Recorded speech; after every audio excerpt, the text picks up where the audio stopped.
Hi, everybody. Welcome back to the Section 214 of Basic Lions podcast. I'm your host, Ascent, and I'm here with my buddy and co-host, JS this time. Unfortunately, Hammer isn't able to join us because he's on vacation in Parksville on the island. So we can't have a recording where, the two of us are on the island this time. He should have just driven 4 hours down south to come and he could have recorded with me here. Oh, yeah. Yeah. I But yeah, unfortunately, he's got like a busy travel day coming up tomorrow, so he won't be able to join us today. But he was able to watch parts of the game that we just saw today, and it was it was not the most like exciting parts of the game, but he was able to. Well, he watched I think most of the second quarter and then the overtime as well, but.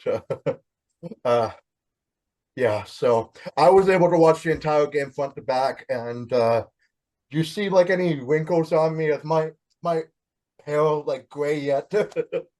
I can see some of it falling out after that game because Yeah. my goodness, that's gonna take years off all their lives. Like Why another why back can't and forth. why can't BC well, I mean, why can't BC give us more like stress-free wins like the one against Edmonton, right? That's the one time where we had like a stress-free win, and then all the other wins was just and this one was like the most stressful, right? This was Back and forth. just back Lead and changes forth. right into the final minute of the game. And credit to the Lions, they know how to win close games. And I say this a lot when I watch hockey. If you need to know how to win close games if you want to win a championship, and the Lions have done that a number of times this year. Quite a few And times.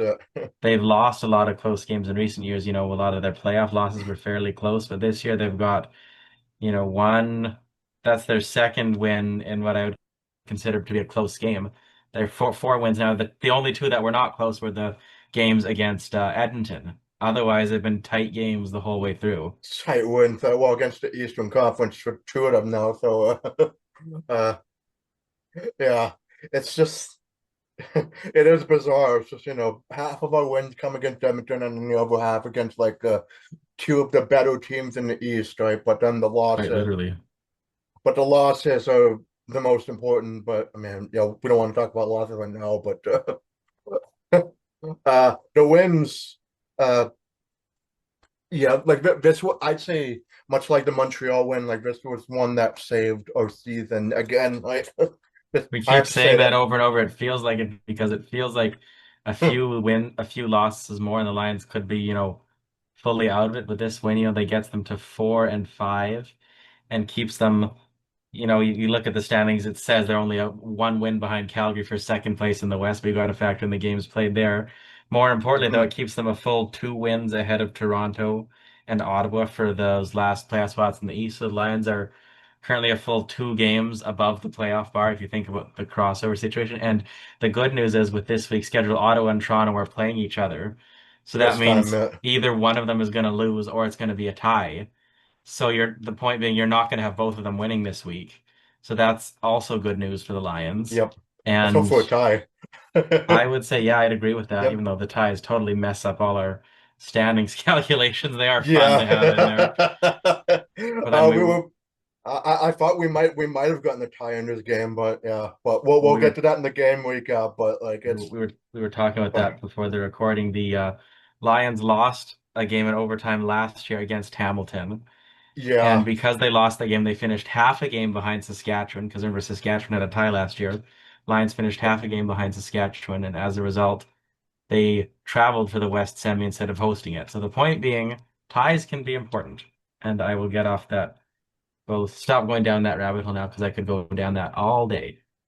Yeah, and especially now that well, not only are we keeping it above water in terms of the crossover, but it also again it helps us get back into the Western Conference, makes it a little bit. 'Cause, yeah, it's just I feel like it's been forever since I felt happy about the Lions, right? Because it's been man, been a few weeks, right? But Of yeah, course, I it's guess still going to be, we're still fickle, as in, we won't be happy when they lose. We'll be happy when they win. But, you we're know, still. yeah, we're fickle about this win, right? Because like there's a lot to criticize about, including the usual suspects, and you know, if you've heard our past, past episodes, like you'll know what we're going to talk about. But before we get into the gut check, I also just want to quickly mention, we at the podcast, we want to congratulate or send out congratulations to Victoria Mboko, who beat Naomi Osaka in Congratulations. the in the National Bank Open final in Montreal, which is that's like another one of those heritage moments for us in terms of tennis glory. Right, the last time being when Bianca Andreescu upset Serena Williams in the U.S. Open final, like in the United States, right? So that was sweet, but this one was even sweeter because like this, Victoria and Boca like came out of nowhere and just like stormed through the whole tournament as an 18-year-old, and way to make us feel old, right? Because Yeah. yeah, she was born in like, 2006, and I was, we were celebrating the championship in 2006, right? And now she's now she's the champion. So yeah, I'm happy for a lot, right? Like that was incredible moment for us in terms of Canadian tennis again, right? Uh, so yeah, I just wanted to quickly shout her out about that. Like, kudos to her. And well, I guess, and for the gut check, I mean, we already kind of mostly went through it, but I also want to mention that, like, not only was the enormity of this win in terms of, standings wise was huge, but like BC had a bye week to like stew pretty much like after that, after choking to Hamilton in the last in our last loss, right? So like this was absolutely 100% like one of the more uh it was stressful, but it was a very satisfying way to get a revenge win, right? It's Especially when we had to sit around for 2 weeks, whereas Hamilton played last week and they got another win. they had That a was comeback win what did then they? too, They'd won right? Yeah, 6 games in a row, I think, and it was us who snapped the streak. Maybe a little lucky. We got a fumble. Hamilton fumbled the ball in overtime. The Lions are able to recover. And, in the overtime rules in the CFL, a turnover is basically a death sentence, and the Lions are able in to the take mini game. advantage. Yeah, the Lions are able to take advantage of that, and good for them. So Yeah, and again, stressful. yeah, and again, like I think like the group chat for a group chat, it was like an interesting complexion where it was me speaking for most of that second half in the overtime, right? But it was like uh and there were also some points where like the plays were happening so fast I was struggling to keep doing my note taking along with watching the game at the same time, but it was just uh yeah, it's just, man, I this definitely feels like a win. It's more of a relief than absolute exuberance, right? It's just uh yeah. So yeah, I think we mostly got like big picture what this win means for us, right? In terms of getting revenge on Hamilton for doing the just whipping our hearts out last time, and now we do the same to them. So It's a yeah. very good revenge game, huge win. Mhm. Wasn't the best played game in the world, but ultimately you got to be able to win games when you're not good, and the Lions did that today, so that's good. Yeah, and also, well, I guess we can get into like the statistics, that there was some surprises, and in fact, one receiver in particular, like I kind of harped on McInnes for a few games, right? But he did show up in a big way this time, which is what I expect from him, you know, before his struggles. But Yeah. Well, I have you reading through these, so Okay, I yeah, can plow through the. Oh, you got me reading all of them. All right, why not? yeah. Okay. Well, I did Well, not. no, no. You. I'm gonna read for the Hamilton one. You can Okay, read the sure. busy one. Yeah. Yeah, sure. All right. So yeah, Rourke went 24 for 40 for 408 yards, two touchdowns, one interception, his longest throw of 57 yards, and he also rushed two times for 28 yards, and he Mention the had one catch. one catch for negative 2 yards. But wasn't there a penalty on that play against the Lions, I don't. Yeah, I think there was, but which would yeah, have I don't. meant which would have meant that it didn't count. But I guess I don't know. I do recall seeing that play, and No, there was a penalty, but they might have declined it because it was yeah, like a negative, it was a loss yeah, anyways, right? So yeah. it's it's kind of funny. He passed it; it was deflected in the air. He caught it. Which, yeah, that was strange, but overall, a decent game. 20 for 40 is respectable. Could it be a little better? Yeah, but I'm not going to complain about that with, the win overall. In terms of runners, Butler had 14 carries for 85 yards, He had average a of good game. 6.1 yards per carry. Yep, that's pretty strong.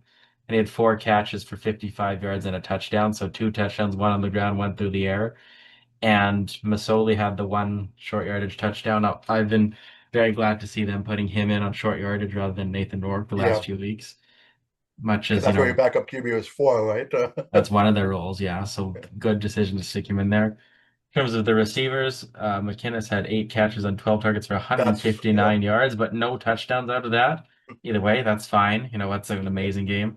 Eberhard had three catches for 120 yards, like fabulous. yeah. At On so low amount of catch roll again, like he just continues to be the meme receiver where he just has low catch totals, but he just like he does it and he's incredible. And one of the catches he made was like in a very clutch moment himself, right? So it's like that was the 57-yard pass too. So incredible.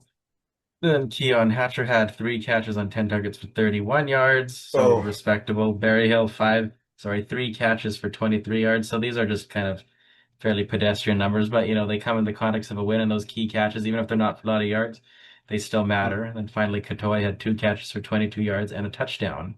With the Lions defense, only had one sack, no picks. We recovered two fumbles, including the one in overtime. And they always say, it's not how many turnovers you get, it's when you get them. when you get And him, yep. we did that today. We got it at like literally the perfect time. And then Micah Ollie had Although, like one point of criticism, I guess, well, you know, even though BC did finally get a sack on Burley and Mitchell, I mean, like there could have been at least two more times they could have done that, but Mitchell was like always like aware of the defense around. I mean, it's just able to quickly get it out right there. when uh, he's, in the back half of his career, we should be able to get somebody who's slowing down a little, but we couldn't do it today. Anyway, on special teams, Sean White went 4 for 5 on field goals, which snapped his lengthy streak, which that's too bad. But you know yeah, what? He kicked the winning field goal when it matters, and it was at 18, 19 he yards, could, and that matters because a length of field goal that long occasionally gets missed. So and he can start a new streak with that too, right? he Just don't can forget. absolutely. And he went 3 for 3 on extra points. Hmm. Meyer had five punts, averaging 53 yards per punt, so I'm not going to complain about that. And now our old friend McGee, the kick returner, Yeah. was it Hmm. him? He had one really strong return Yeah. of 68 Yeah. yards on a kickoff, And it which is looked that was like good. That was good to it, see. on That that had me out of one, my seat. But like he overall had nine return catches for a total of 194 yards, which averages 175 yards for kickoffs and only yeah. 18 for punt. Yeah, punt returns is a weakness, but kickoffs did a lot better in that regard. But Couple on more, couple more yards and a few plays, and he would have been winning somebody $1 million. And bet I'm gonna oh, save that for this contest. I got that reference. Yeah. But then the downside is he had a costly fumble, which Hamilton recovered, and it turned into points. So special Oh, teams is getting there slowly, like bit tiny by bit, bit, like baby steps, baby one of the steps, baby like steps. one of these days we're gonna see we're gonna see a touchdown. But like there was two times in the season now where we thought Big E was gonna break one open, and it just doesn't happen. Like, but it's like Oh man, it's all about it's really testing the it's not about the destination, it's about the journey adage, right? Literally, it's like that me or not the meme, the what's the word? The real the lady from the Titanic movie. It's been 84 years. That's how I feel about our special teams return unit. Anyway, and then Carter had one kickoff return for 16 yards. So overall, you know, okay stats from the Lions, but they Yep. won. So good. Yeah, it's just well, yeah, objectively speaking, I mean, it was just the offense still played pretty good. I mean, hey, they matched well with Hamilton's offense, and I'm gonna get into that myself too, because yeah, even when we work at the 400-yard game, I mean, bullied by Mitchell, I mean, he continues to terrify us, and I'm glad that we're done with Hamilton this year because yeah, Mitchell went 23 for 33 for 305 yards, just 3 touchdowns, no interception, and he has 9.2 average per throw. And his longest throw was like 52 yards. And of course, he had like 1 carry for 3 yards, but I just wanted to add that in there because he's like he's more of a statue quarterback really now at this point in his career. But I do remember with the time, like, in his younger days, he was like more of a scrambler. uh, and he annoyed me constantly on Calgary, right? But yeah, he's continuing to annoy us on the tie catch. But yeah, he had pretty much the same level of players to work with, but work with just a little bit better, just a little bit. um, Greg Bell for the running back, he had 13 carries for 65 yards, no touchdowns, 5 average, and his longest one is 14 yards. And he tacked on 3 catches for 19 yards. So yeah, it's just uh, in terms of the running back battle, I'd say Butler had the more impactful uh, kind of game, especially in the overtime when he was running to make the field goal easier. Uh, I thought that was like in terms of the running game, just BC had a little bit better too, but uh, Marginally, but I have a thing or marginally, two but to say about that once we get to overtime. yeah.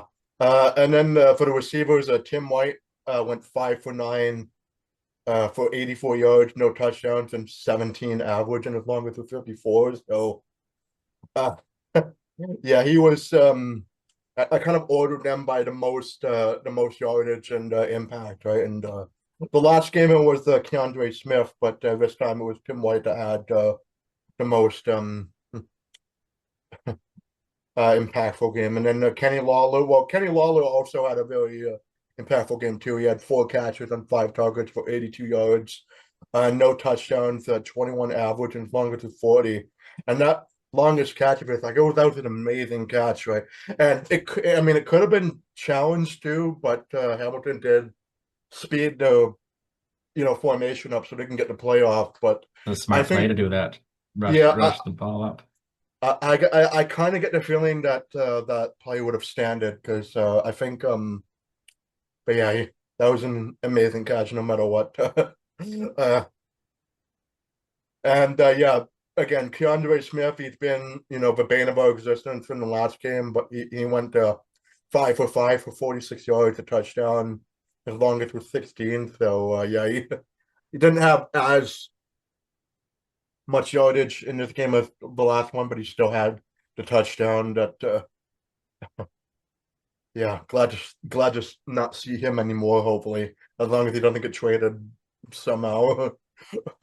Or we face him in the Grey Cup, but uh Well, let's hope it doesn't come to that, At this point, if we're oh making the man. Grey Cup, it looks like we're going to be representing the East rather than playing it. So, Yeah. If it's the crossover, but yeah, anyways, yeah, Shamar Bridges had 2 catches on 5 targets for 31 yards and a touchdown, and his longest was 29.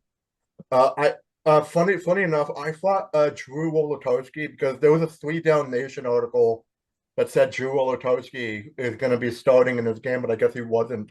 Uh, I put his name in there just for posterity's sake, but it was because I put in the group chat like, oh, here's another former Blue Bomber that's gonna like destroy us, right? Yeah, wasn't in the game, thankfully, but want to put that in there, just Sweet Down Nation with a little bit, giving us a little bit misinformation there, little bit of a scare. Uh, so yeah, he's not dressed. Giovanni Robinson went 2 for 2 for 19 yards and a touchdown, and Brendan O'Leary only had the one catch for 5 yards. So yeah, I'd say the majority of those yards were definitely in the second half because in the first half, like the defense was just locking them down pretty well, right? Uh, yeah, like the fact that most of these totals were just second half totals is just wild to me, right? uh, and then on the defense, Hamilton got 2 sacks, Hauser and a sigh, and the interception also made by Hauser. So He had a Hauser, strong play, strong game for him, that's for sure.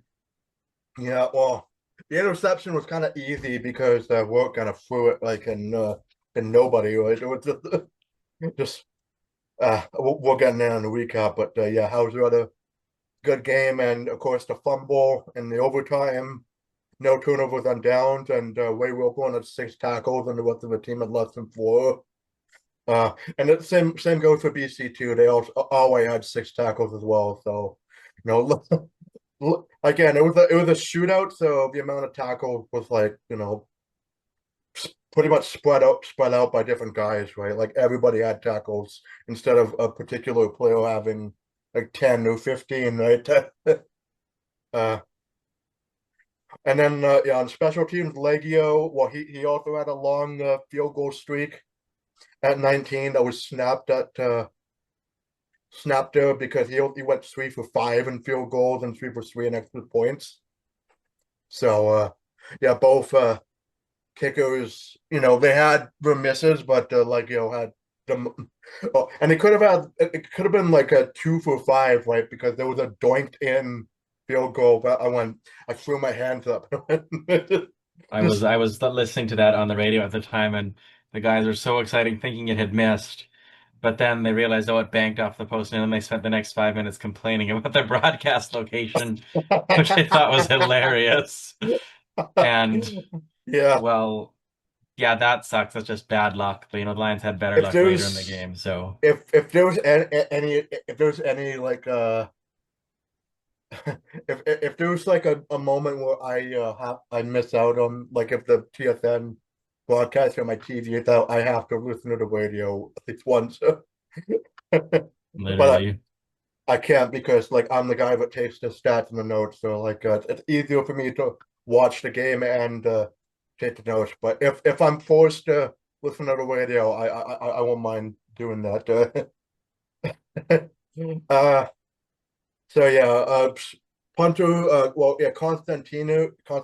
He had 5 punts, averaging 55 yards. His longest punt was 64, and he had one punt inside the 10. And he also added like an extra point because Legio did get injured in the middle of the game, so Constant the punter had to kick the extra point. So I thought that was you don't see that very often when a punter gets to you know get into the scoring without, just it's an extra point, but it's not a ruse, right? It's an actual legit extra point after a touchdown, right? Because yeah. punters who score points are always it's 9 times out of 10 ruses. So, I think that's the first time ever I've seen them score anything but that. So yeah, there's a lot of like crazy rare stats in this game. That's like it was a weird game. Uh, and yeah, Wooden Senior, he had 2 return catches on special teams and only the 2 punt returns. The first punt return, he had the 84-yard touchdown to start the scoring off for Hamilton. But the second one, I think that was the fumble, and he hurt himself in that one too. So yeah, that was yeah, I basically went from elation from the fumble to like immediately feeling like crap because he got injured. I was saying like, screw you, Wooden. Yeah, how did that feel? And then, oh crap, he's injured. Uh, and then yeah, Tim White did the rest of the special teams catches. So he had 4 kickoff returns for 89 yards and 3 punt returns for 37 yards. and combined that was 126 yards. And he averaged 12.3 yards on punt returns, and 24 was his longest for a punt return, and then averaging 22 and 26 was his longest on kickoff returns. So yeah, it's well, on his face, yes. Once again, Hamilton's special teams was better than ours, at least. uh, but not by much. Not compared to the last one, right? It was not by much. It was it's just based on the touchdown that they got. Compared to the almost touchdown of McGee, right? uh, The big and then yeah, difference. and then yeah, I also added Moxie had one kickoff return for 17 yards. So now here's, and you mentioned this before we started recording. You don't think you've ever seen this before, where BC had 8 penalties for 65 yards, And and Hamilton had Hamilton none. had zero penalties the entire game. I don't I think I've seen was that ever. I Like, was ranting about this in the group chat. I was saying Andre Prue call a penalty on Hamilton for once, and he must have heard me. It's like, well, I'm not gonna call. I'm just not gonna call a penalty on him even harder. yeah, literally. Like, I don't think there was really any super outrageous calls that were missed, but still, like, that's You expect at least one or something, like a two, procedure or a holding right? or something. That's just wild that Nothing. nothing was called. Nothing was called. And so that means by default, DC had once again wins when they have the most penalties in the game. And Which literally all the what penalties in the game. all the penalties in the game and they win. Just weird. It's like I'm gonna keep like an eye on how many penalties we're getting. Like, okay, if we get like 7 or 10 penalties, we're gonna win. Low amount of penalties we lose, but yeah, that is so weird. And of course, the time of possession. The time of possession in the first half was like way skewed in BC's favor, but since then it was. But since then, like with the whole game, it's like tightened to. Well, BC still had like the edge in time of possession, but barely. 30 minutes and 36 seconds for BC and 29 minutes and 24 seconds for Hamilton. So, yeah, that was again another kind of a bizarre thing where just BC. It was looking like the Edmonton game where they had like a lot of time of possession in that first half, and then Hamilton was like really playing their brand of game in the second half, and that's what made the time of possession more closer, right? The closest. Uh, yeah. So, oh boy, yeah, yeah. Like the craziness of this game cannot be understated. And my recap notes, like I have 2.5 pages of recap notes for this one, right? Because of how many, how much was happening, especially in that second half. Uh, There's just a lot to get through, so we'll do a good as yeah, efficient job as we can here, but lots to talk about. I did not yeah. watch the Look, entire game, so I'll let you pick out the stuff you thought was most important. I have some comments later on, especially about overtime, but we'll get yeah, to it. yeah. I think what we'll do is that I'll be talking a lot through most of this, but you can chime in whenever you want, especially on the important plays. But so in the first quarter, I know. Well, first of all, now we know Lions.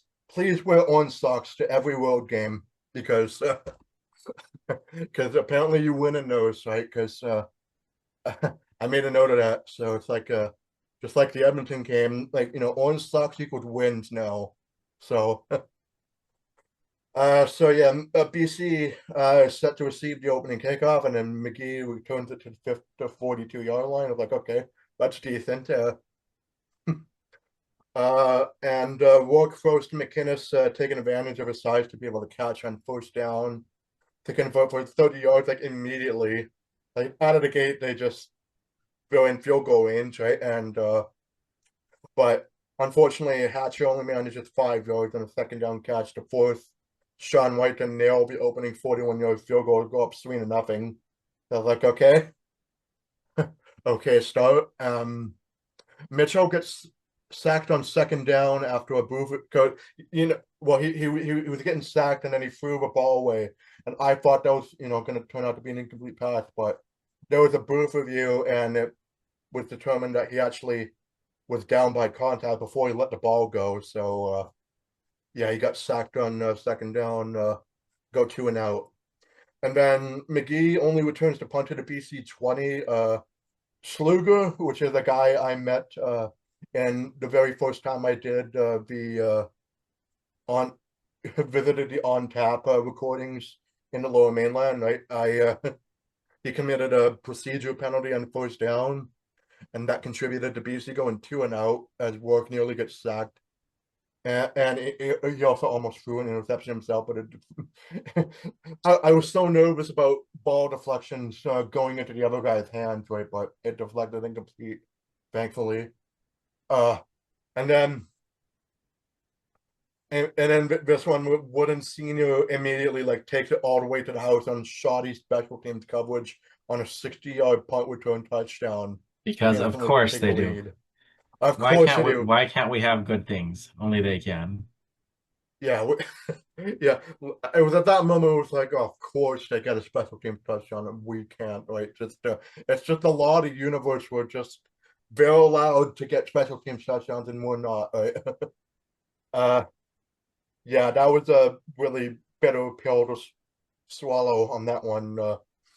So yeah, they get so yeah, Hamilton gets that first lead change of what is going to be like many lead changes in this game, like uh, and then I put like I kind of was pretty snarky when I wrote this. McGee unfortunately did not replicate that touchdown as he only returned the kick after 28. I was like really snarky there.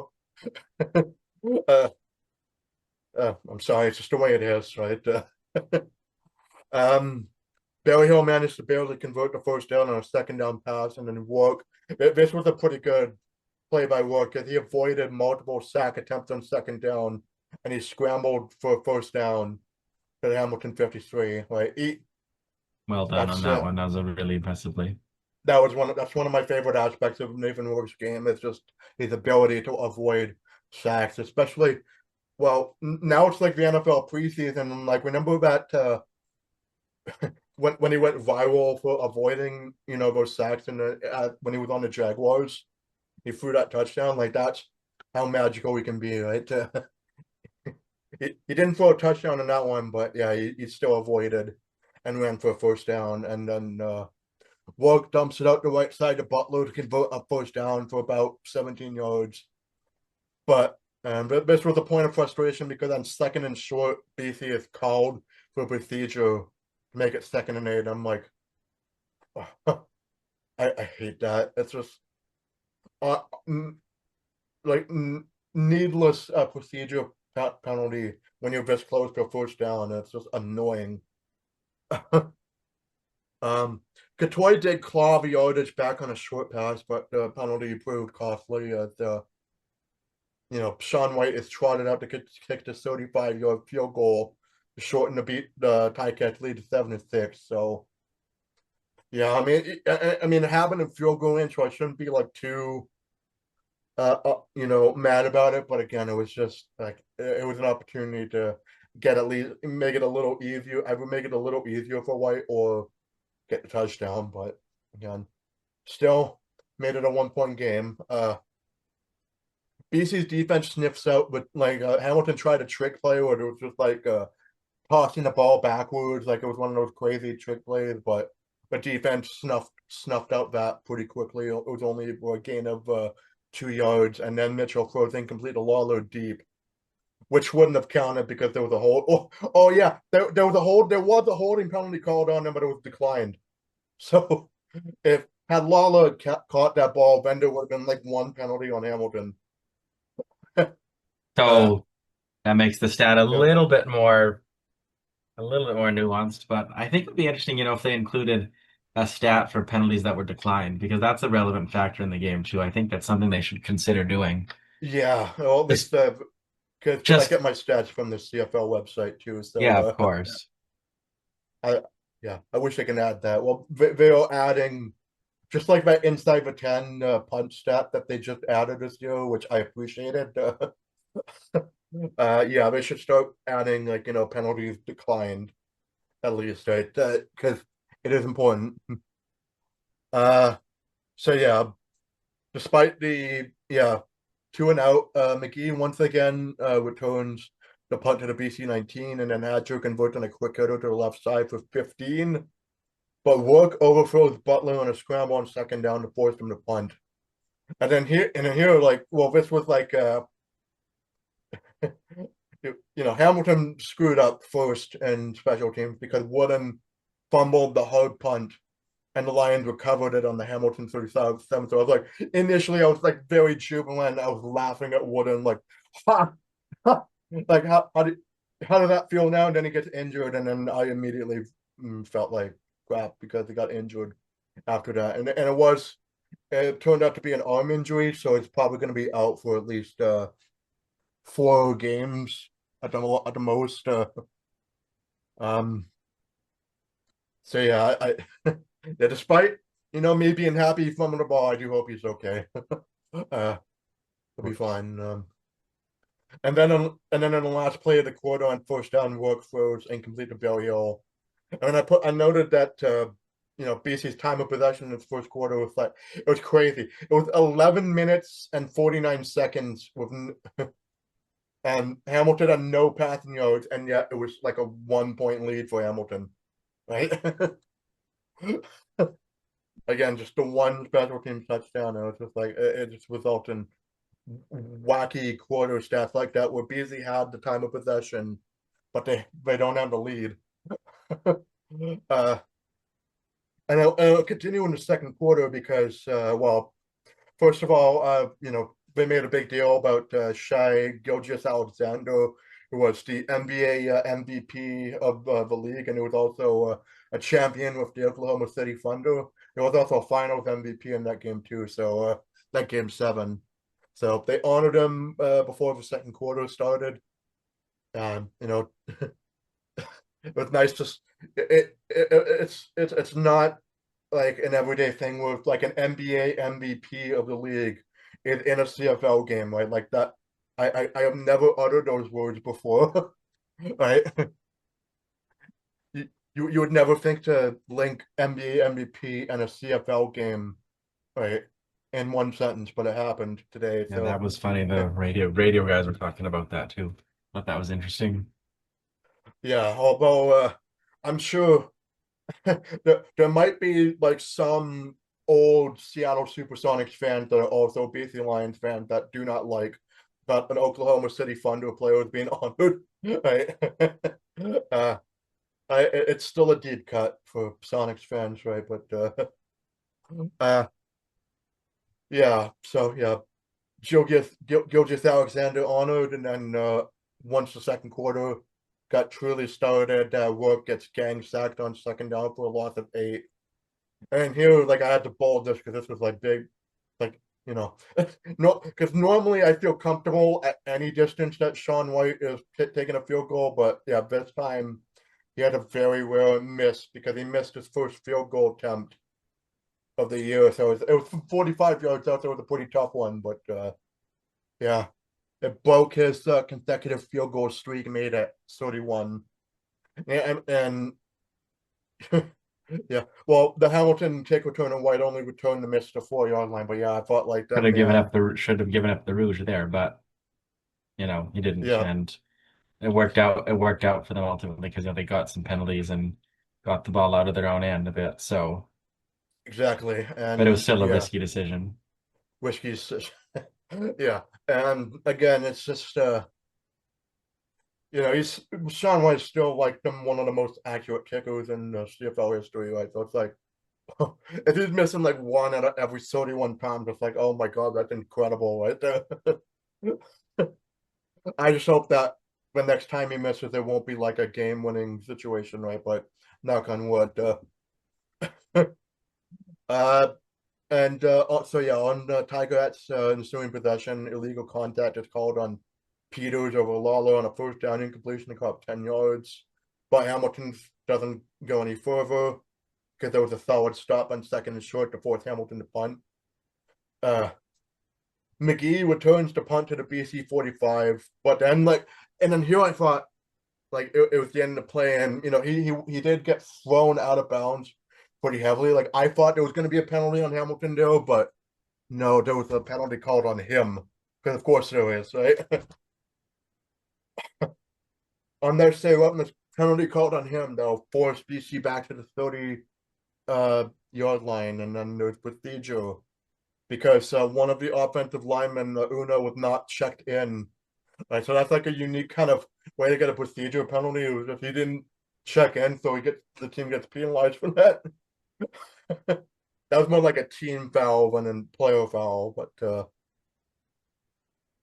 yeah. So again, behind the 8 ball right now, so it's like first and 15, and then Butler catches for 10 yards, and then Broxton, the old lineman, gets hurt, but then I hope Hatcher he gets better drops. soon. Yeah, I'm sure he'll be fine too, but Hatcher drops the second and short pass, which would have converted for it BD to punt again. I'm like, oh, well, Hatcher, yeah, I think out of all the receivers, yeah, he had like the lowest catch percentage, but yeah, he was dropping a few of those like easy passes, like which is frustrating. But um, and then yeah, on Hamilton's ensuing drive, they returned the punt to the 43. I there was a brief moment where I thought another punt return touchdown was going to happen, but it didn't happen, thankfully. But I was like, I'm always worried. That's just uh O'Leary Orange only, so this was like the one catch that O'Leary Orange managed to only get it to second and 2 after staying off a tackle from Carter. So then they're forced to punt here. McGee returns it to the 20 again. Barry Hill barely avoids being called for too many. Yeah, I thought there was a funny moment too where like these two could have been called for too many men, but Barry Hill was able to he slid into the sideline to just avoid being called for too many men, right? He just ran so fast off the sideline that was funny. Uh, but yeah, so they avoided too many men, and then McInnes. Well, yeah, TSN did a little feature on McInnes. He was wearing like they called it a vintage Buck Pierce CFL Reebok jersey, and I'm like, this is the jersey I have. This is like a vintage Reebok jersey, and I'm old. Like Buck Pierce Reebok CFL jerseys are vintage. No. uh yeah, so it's nice for McInnes for a show of support for his head coach after what's been a really tough past few weeks, and yeah, so yeah, here but after that feature was over with, Aberhart converts on a second and 5, and then converts on yak yardage for 21 yards, and then Work slipped on a scramble to the right side to get sacked for a loss of 10. So yeah, I mean, he was about to set his feet for a pass, but he slipped and just fell on his behind. It was comically dumb. Just the way that sack happened, right? It was just fell on his own power. It just uh, and then after the sack, it was just White only man. Well, yeah, it was just Butler managed 10 yards on second down, one to force BC punt again. White only manages 5 yards in the punt return on a really good punt from Myers to the Hamilton 26th. Hamilton takes the timeout in second and interesting. They took a timeout in second and 1. 31 seconds before it was 3-minute warning. I had to make a note there because it's like, okay, that might be it's interesting. Probably they were worried about taking it too many men or or like a offside or something or time count. So Yeah, they were thinking about yes, that.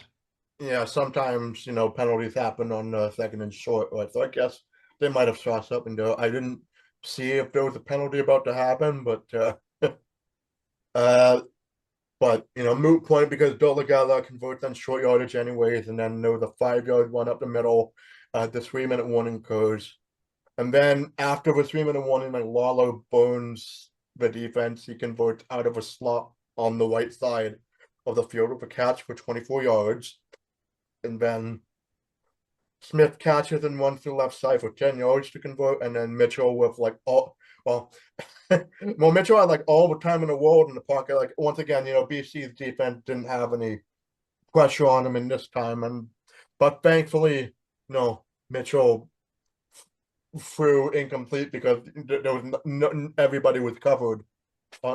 Everybody was covered on the receivers, right? So like, okay, you had to throw incomplete anyway just to nix that attempt, right? And but we're still in field goal range, but Leggio misses the field goal here to end his streak at 19 straight, because that was a 33 yarder too, so that was strange. But McGee returned the missed kick to the BC 25, and then and here, like, well, there was a penalty that happened after the missed kick return, and I thought that was going to be on BC again because Peters like kind of, shoved Leggio uh, a little harshly after he missed it, right? But apparently, no penalty was called on BC because instead, it was an illegal block penalty, but it's still bad. But at least the offense got to keep the ball, because if that was like a roughing the kicker penalty, then Hamilton would have still have gotten the ball, right? It would have been like an Yeah. automatic first down, right? So I'm glad the refs missed that one, right? But it could, like, I would have been so angry had that been called, right? Because like Peter was like really tempting the refs there, right? um, Yeah, Leggio did get hurt on that, that shove by Peters, and I was debating whether or not that was like a dive or not, but he did get sent into the tent, so it ended up not being like, a flop or anything. Like, it was a legit, he did legit get hurt by that. And it did affect his field goal kicking later in the game, but yeah, so on BC's ensuing drive, forward progress to Berryhill gets him a first down. Butler converts on a run for 14 yards. And this is a big play for Aberhart, one of the two, right? It was he was he was wide open on like the left side of the field, and worked for like a picture perfect pass to and he goes up for like 57 yards, and they get into the red zone at the I think it was the 15-yard line. So like, yeah, that was big. And then Katoy finishes the touchdown drive off because he strong armed his way on a pass to get into the end zone for a 12-yard play for the first touchdown of the game for BC to take a 13-7 lead. And that was with 11 seconds left in the game, right? So that was like big, right? And a And half, yeah. Strong ending to that, but I love seeing that when you head into the break on a high note, taking the lead. yes, And yeah, just happy overall, even though, the second half didn't start well. It's a good way to go into the break. yeah, I was gonna say, like, it's it used to be that BC was always trailing in the halftime. It felt like BC would be trailing in halftime usually like 70-odd% of the time, but now BC is starting to get like a streak where they're leading at halftime. Like, I think it's like probably 3 out of the past 4 games they've been leading at the halftime. But yeah, this time they're ending the way they ended the first half. But yeah, Winnipeg, not Winnipeg. This feels like a Winnipeg game, but yeah, Hamilton, kneels down. They don't do anything else after that, so we go into the second half. I also wanted to, I think, I also want to talk about the halftime stats because I posted them in the group chat. I just want to go up there. Oh yeah, here we go. So yeah, at this point, BC had 260 yards of passing and Hamilton had 56, 59 yards of rushing and Hamilton had 15. The net offense was 252 to 60 for BC. BC had 8 first downs and 2 first downs for Hamilton. And yeah, Bo Levi Mitchell only went like 6 for 9 for 56 yards. And yeah, all the receivers at that point only had like less than 10 yards. So it was baffling that with such low stat totals for Hamilton, that this was a one possession game, right? in going into the second half, right? Yeah, so again, the defense played great in this first half, but then the second half is when the craziness starts, and like it immediately started because Hamilton returned their own kickoff to the 34, so Tim White returned it. Mitchell immediately throws to White for a long conversion putt pass for 65 yards, and then Robinson catches a quick strike to immediately take the lead back from BC 14 to 13. Did somebody forget to tell the guys that halftime is 15 minutes long, not 20? That's what it feels like. And I was guilty of thinking, prior to the kickoff, I went like, "Oh, Hamilton's again. We've seen this yesterday. They're gonna take the lead at some point in this game, and then yeah, they just immediately take the lead after two plays. I'm like, oh, there goes all that goodwill from that first half, right? Just instantly, and then yeah, McGee slips and falls, but recovers and does a decent kickoff return to the BC 35. Hatcher converts on a catch in the soft spot of a coverage on second down for 10 yards, and Abraham is next catch was like on a deep shot for 50 yards. So I think yeah, that was the second of his three catches. So yeah, he had a 50-yard catch in this one, so that was huge. And then McKinnis converts from 15 to get in the goal to goal range. And then Butler finishes off the touchdown drive on a sweep. So that Hamilton touchdown drive was two plays. Ours was three plays. And I said that gives Hamilton a taste of real medicine, like snatch the lead right back. Right? Like, yeah, how does that feel? Not good, does it?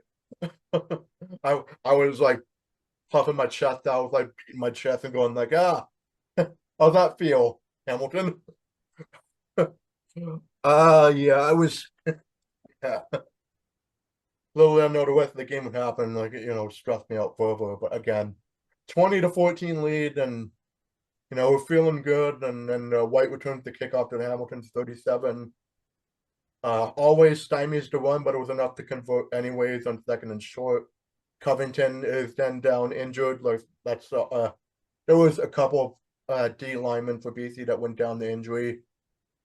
Um, Covington's been a little bit of a disappointment. Like I remember there was quite a bit of hype surrounding his signing, but he's been a bit of a disappointment so far in his Lions career, and remains to be seen if he's going to be out for only for the short term. But Hope not, of then, course. yeah, hope not. Yeah, but then, yeah, Lawler makes an amazing catch to convert for 45 yards. Yeah, this was the one that he caught, and there could have been like you could have made an argument for reviewing the play, but I get, but Hamilton ended up getting a playoff anyways, so didn't matter. And I didn't think that catch was incomplete anyways. So, um, so yeah, after that amazing catch by Lawler, Smith converts on 7 yards to get into the red zone quickly again. But Mitchell throws to no one on second and short, like in the end zone. But then on third down, like this was a key moment here. It's like third down, Mitchell throws to a like it looked easy, right? Like he had the inside track on the defender, and Bridges catches the ball for the lead to swing right back to Hamilton, taking a lead 21 to 10 or 21 to 20. And then Buck Pierce starts like an OPI challenge here, but because the ball was tipped prior to the potential infraction happening, it's still regarded as a touchdown, and OPI doesn't count anyway. So I you think that know, was lucky because I thought based on what I saw of the play, the interference was far away enough from the ball. I think they wouldn't have reversed it anyway. So the Lions were lucky they discovered that the ball was tipped to let the challenge just kind of forget about it. yeah, Otherwise, I think the challenge they would have lost the challenge. So very lucky on that one, I think. the challenge, yeah, they were able to keep the challenge in the timeout, Yeah. so that was yeah, OPI but challenges almost never win to begin with. I've seen it happen once or twice in the close to 10 years it's been reviewable. they seem to have a higher standard to overturn those calls than they do for defensive pass Yeah, interference. So yeah, the that was Lions got more of lucky like there. yeah, that was more of like well, if you're gonna go call OPI, it's got to be more egregious. And but yeah, thankful. But yeah, good news is the BC keeps their challenge and timeout. Bad news is it's still a touchdown. Hamilton still takes that lead. uh, and then on the kickoff, like Robert Cota returns the kickoff this time to BC 32. I was hoping that you would. It would be funny if like he would be the one to like break the special teams touchdown drought, especially with that amazing interception he had in the last game. But like he would have been like an absolute hero for us. But no, he only had the one chance and he only made it to the 32. Amos defended the pass to McKinnon at the 45-yard line. And then I thought this was another fortunate event here because Warwick was like scrambling around and he was avoiding the sack and he flicked it over to Butler and the ball deflected off of his hands, incomplete. But had he not deflected the ball, I think that would have been like a lateral, and it might have been either a loss or a fumble. Right, like Hamilton might have recovered it and went all the way back for a touchdown. Like that could have been a lateral had Butler not deflected the pass. Right, so it was incomplete. uh, so yeah, flick dropped the flick pass, and then White returns the punt to the Hamilton 29. Bridges loses the ball on a long throw for Hamilton to go 2-and-out, and then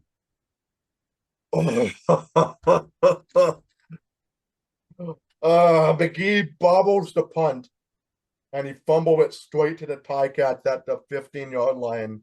I was screaming at the TV when that happened because it was just like I the worst possible shift in momentum at the most inconvenient time. inconvenient. I screamed in agony at the TV. I have never like I'm usually like quite mad, but like as soon as I thought it happened, I just all my rage that was building up from the special teams from this team, like it just let itself out on that one fumble. But he does get to redeem himself a little bit in this game. But like that would at that moment, I was like hiding. I was hiding in my hat. Right, I was just. And then and then obviously Hamilton predictably scored the touchdown again to like Keandre Smith tacks on the lead extending touchdown on a catch to make it 28-20, with the extra point being good. So it's like a 8-point lead. That's pretty much like the extent of the deficit, right? Like an 8-point lead. Uh, so and then on the ensuing kickoff, McGee almost redeemed himself. Like he was, it was open in the flat. Like I thought, oh my god, it might happen, but he does get shoved out of bounds at the 18. Like he was once again this close to redeeming himself in a touchdown, right? But no, it was still at the 18-yard line. It was still again I give him almost like with 3/4 points for redeeming himself on that one. Almost all the way almost there. redemption. Yeah, 75% redemption. And that helped out because Work rumbled for 15 yards to convert on second and long. Stubblefield is injured briefly on that one, but he does return to the game. Because and then Masoli basically fought through both of the Lions on first and goal, like from 3 yards out, to tie the game at 28-28, with a 2-point convert being good from the fullback getting the 2 points. I thought that's awesome. Fullback points I always like. I always root for a fullback to contribute in the scoring, and that again, like one of the very well, like we went from like absolutely hating the special teams to like okay, the special team was an important part of that game tying drive, right? That touchdown drive. It went like from down to up, right? There's no in between. Literally. And then on the final play of the quarter, right, one that out of bounds in Hamilton 38 to end, and I put like end an insane third quarter. And What was there, 5 touchdowns in that quarter, which is like one, two, three, four, five. Yeah, wild. yeah, what? Yeah, crazy. Yeah, and the craziness. Well, that just obviously the fourth quarter was where like some craziness often happens, and then to start the fourth quarter was off a 9 yard Bell run. Short yardage run converts for 4 yards, and then Bell converts on a fast one for 15 yards. White runs through two Lions defenders to convert on a catch, which I thought was fun. Like he's basically spinned around two Lions defenders to get the first down, and Williams covers White on 2nd and 5. And this was the second miss for Leggio. He missed 33-yard field goal to only get a Rouge to slightly retake the lead to 29-28. Right, and we've had experience of game-winning Rouges before, right? For BC, but yeah, that was an important miss, right? Because it was only the 1 point, and then here on BC's ensuing drive, McInnes converts barely on a 10-yard catch on first down. Hatcher drops the conversion pass on first down, and then Butler catches and runs to jump over the first down line for 11. McInnes converts on another catch for 15 yards, but Work overthrows Hatcher on second down. So, yeah, it was just, it was like a makeable field goal in terms of Sean White's standard. It was only from 40 yards. So he did nail it this time. BC goes up 31-29. And then on Hamilton's third drive, Mitchell throws to White for 9 yards on second down to help De La Gala convert on short yardage. Kent Jr. actually defended Bridges well enough to force the incompletion on first down, but then Smith converts on 14 yards from like a right to left route for a catch anyways. Bell is short of a sticks on a pass for third and 2 to make Leggio come on again. I said this time he nails the field goal. This was the doink and in field goal, which which yeah, again, the radio announcers that you were listening to, they were talking about ad nauseum for like 5 minutes, right? uh yeah, that was a frustrating, like, oh, of course they luck out on that one too, but thankfully because of the misses, it was only like a 1 point lead. Yeah, And so then yeah, then McInnes on BC then through and drive, McInnes converts on first down for 15 yards, and then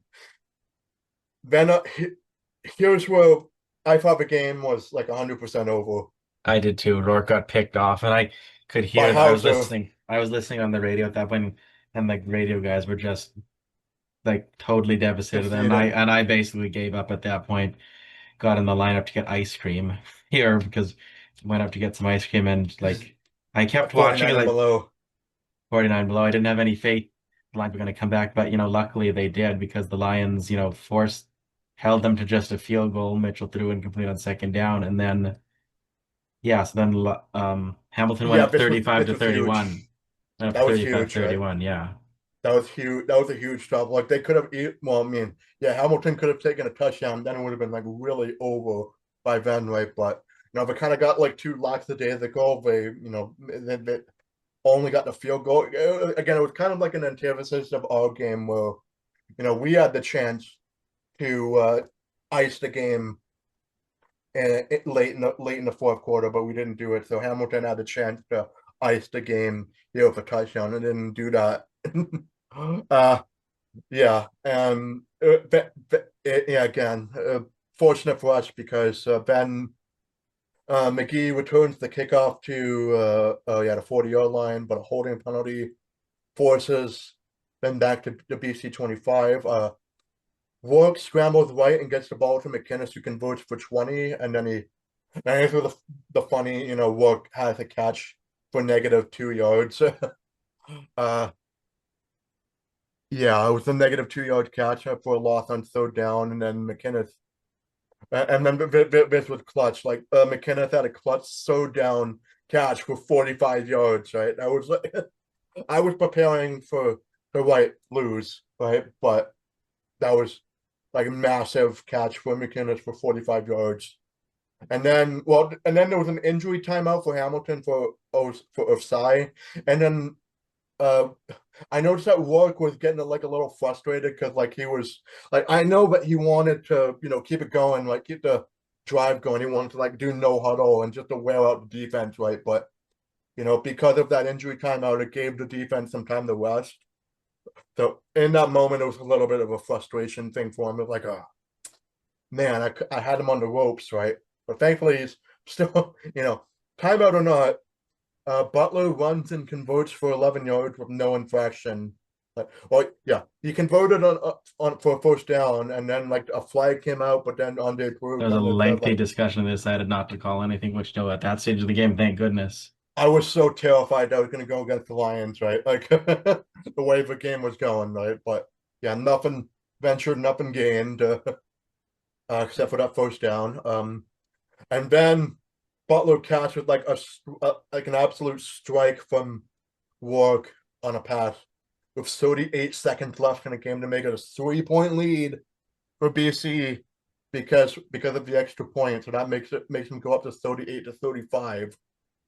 And yeah, I, I I mean I was like super pumped for that in the moment, but then I realized, oh wait, like they might Chiefs this one, right? And 38 seconds is a lot of time. And even Hammer mentioned that his dad was like, that's bad clock management, right? That's too much time for Hamilton to tie the game, right? And it ended up being pathetic because it looked like way too easy for Hamilton. Like this was the criticism I have for the defense. Like it looked way too easy for Hamilton to, go up the field and kick that game time field goal because there was like multiple long passes that ended up converting, like especially from Bridges. And then Leggio makes no mistake as he ties the game in the final second. Like I was hoping, like okay, like he's struggling a little bit. I was hoping he would miss this one, but I yeah, he almost makes thought it it. missed. It very nearly did. I Barely nearly was, did. The camera angle made it look like it was gonna miss, right? For me. Yeah. But I was like, oh. I held my breath for a second there, and then I saw the referee with their hands up, and I went, overtime. Oh, oh man. Overtime for the second time in this podcast history, because I thought before the recording, I thought this was like the first overtime game we've had, but no, there was one that we had last year that we lost to Hamilton as well. So yeah, second, so a second overtime in the podcast history, and both of them involve Hamilton. So I have a rant here, which, basically Hamilton made one first down and then fumbled the ball, and BC takes over with a chance to win the game. And what I was stunned by is that BC ran like no, four offensive plays before kicking a field goal. I was yeah, stunned by this, and like the reason by this is as soon as you have a chance to win the game, like Sean White is basically automatic from inside 40 yards, just kick the field goal because you risk needlessly turning the ball over. well, I was glad they weren't doing like any passing plays, right? No, Because that would have that'd been be like catastrophically more stupid. necessarily. Yeah, I was gonna say like BC did win the coin toss with the tails call, but then they deferred it. In that moment, I thought like, oh, that's a mistake of giving Hamilton like a chance to win. But yeah, then yeah, after Lalo converted on first down for 21, and then yeah, White like he was like extending the play as he was as he caught the ball and he was running, but he extended it too long.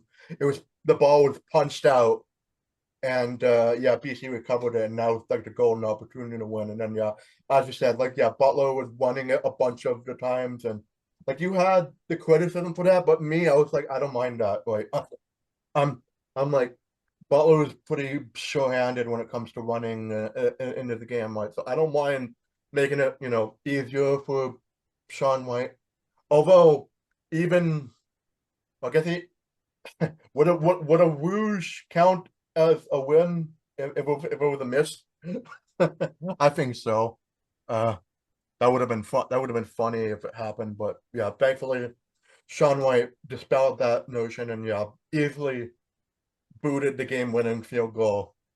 And I put the Lions saved their season again with another highly stressful and wild win on the road in the Eastern time zone, 41-38. over the Ticats to exact sweet revenge on them to go back up to 4-5 on the season. Sweet revenge, and like it took 41 points, and they barely won. That this was like another all-time classic game that thankfully we're on the winning end of this time. Right? Uh, oh my God, what? Like again, the end of that fourth quarter when worked through an interception, like that was like a moment where I thought it was over, and the rest of the game happened and just ended up winning. But like, man, oh, I think um if I was gonna give grades to the team, the offense was definitely a an A, right? It would be A plus if had work not thrown that interception, but hats off to the offense and the defense. I'm gonna give them I think a B plus, mainly because that first half they played was great, but then the second half not so great. But the overtime they did shine through with that fumble to help with the game winning field goal. So B plus, like at least. But Yeah, I'd give that. It was a good game, but not an amazing game. And well, yeah, it's an amazing game for the neutrals for sure, right? But for us, it was like I do not want to see this Hamilton team again until next year. I uh boy, like those were the two. Like on the one hand, there was again, it was a choke job. We were up 10 points with like 3 minutes, with like 2 minutes left, and they choked. But this was like a more like back and forth, kind of like last team, literally the last team to get a possession wins, right? And my God, that was I could do without like I mean I could probably do without any more of those kind of stressful wins the rest of this season, right? With that high amount of points being scored, right? I'm sure you would agree with me on that. I would definitely agree with that. Such an Yeah, amazing game, though, stressful and melt, yeah. a couple of points where we thought it was over, but then it wasn't. Like it was just classic CFL, man. Like they just hold me until the end. It's just they hold us until the end, and yeah, it's just man, it's just a shame. Again, it's a shame Hammer isn't here to talk about this with us because, like, I'm sure he would have had a lot to say while he's in Parksville, but unfortunately, not. But yeah. So, boy, that was like the first game of the week. I mean, there was like three other games that uh are gonna happen, and I do want to quickly predict predict them with you at least. So. Yeah, so I'm sure a lot of people were picking Hamilton to win with BC, so no, that was an upset there. Elks and Alouettes. I feel like the Alouettes should beat Edmonton, but then again, I mean, I've been saying like Edmonton's been due for a win for a few games, but man, yeah, it's kind of one of those games where it's like, yeah, I'm hoping the Alouettes beat Edmonton, like to We really need we keep need we Edmonton, need we need Edmonton to lose, and I think they will. and yeah, we think they will. The This home should games lose. should be okay. The more Yeah, interesting games really are the two Saturday games. the Honestly, two those are going to be Saturday great. It's a ones. shame that I have worked the whole day, so I'm not going to be able to watch either of them. But Yeah, Ottawa and Toronto, I'm going to I, give that to Toronto because Toronto is playing at home. Be a close game, but I think Toronto will win. I think Ottawa's going to win that one because uh, uh, I think well, this depends on if Arbuckle's still going to be quarterback in this game, but I think he will. But it's really kind of like a 50-50 game. I feel that can go either way. But then yeah, that's an important game for us in terms of the crossover. Like whoever wins, we want them to lose. Then that's Yep. the way, right? Yeah. So I'm hoping Toronto wins so that I can root for them to lose. It'd be easier for me to root for Toronto to lose than Ottawa to lose. Right? uh, Because the last time I was rooting for an Ottawa team to lose, that was the dark days of the Sens, right? For tanking. Uh, Anyways, yeah, and then the last game, yeah. So that Toronto Ottawa game will be a noon game for us, and then the next one, the last one, will be Bombers and Stampeders. So yeah, the Riders are on a bye week, so yeah, they're sitting high and mighty at first place, but yeah, um, I guess Saskatchewan's probably rooting for the Bombers here, but for us in terms of our where we're standing. I'd rather want this. I want the Stampeders to win this one too, right? Because, but again, consolation prize. Winnipeg loses, then Winnipeg wins, and the Stamps lose. Then the Stamps will be very vulnerable, right? Because then they'll be dropping down to third place. I think, at least. Actually, no. Calgary beat Winnipeg both times, but yeah, just if the Stampeders continue to lose, like they'll be going down to 5-4, and we're at 4-5. So it's like literally like the opposite records, right? Pretty much. um. It's kind of funny that way. So yeah, I mean, it's kind of just again, it's one of those games where just whoever loses will be happy with either way. But ideally, I'd want the Stamps to win because the Bombers are closer to us in the standings, right? And we want to be able to jump over them so we can avoid the crossover, right? But yeah, I Uh, still claim to that belief that one day there's going to be a crossover team to make the Grey Cup, but I would not count on it. So no, it's going to take like a crazy winning streak for us to like actually get into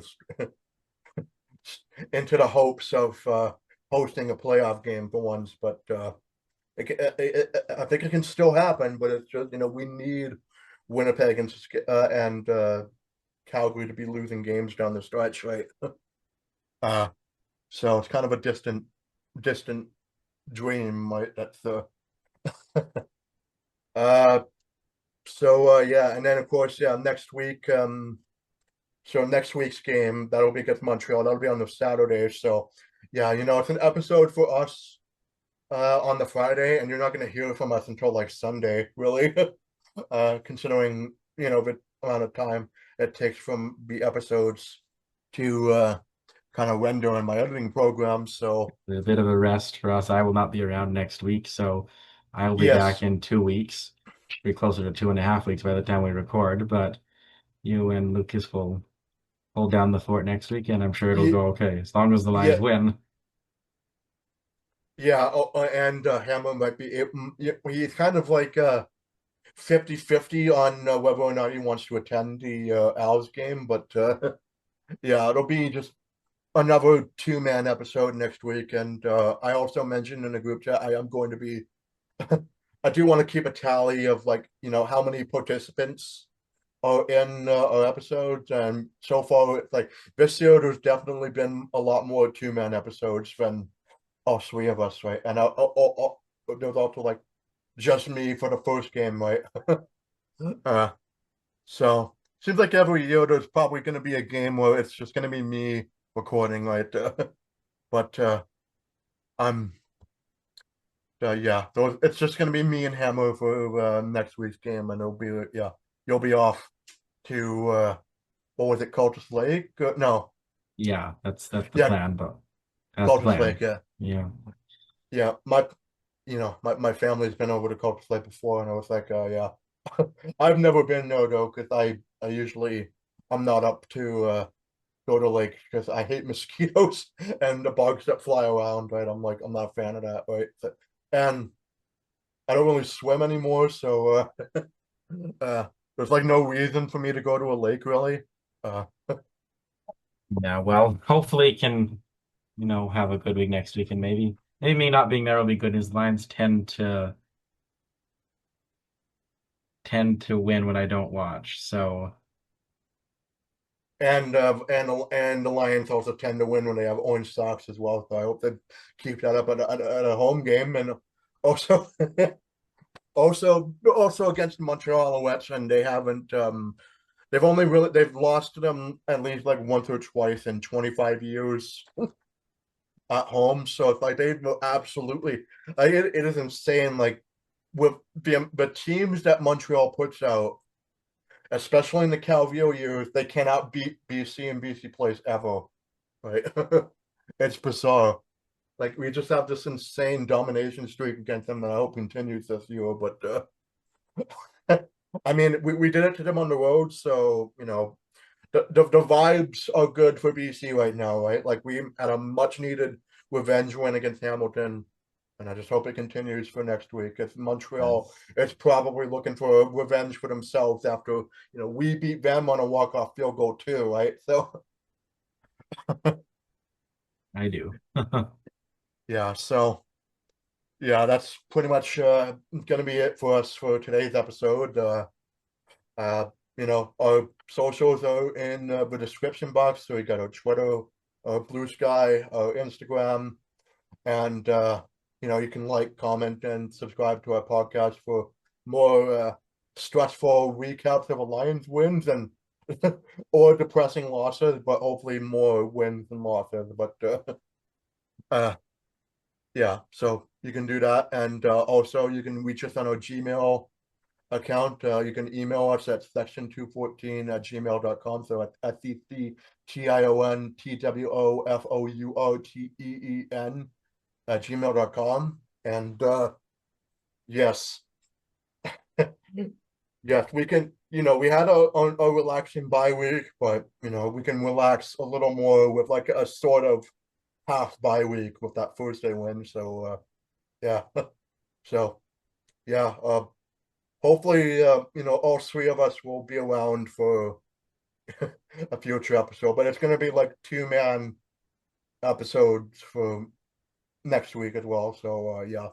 So we'll see you on next Sunday. So bye bye. Bye, everyone.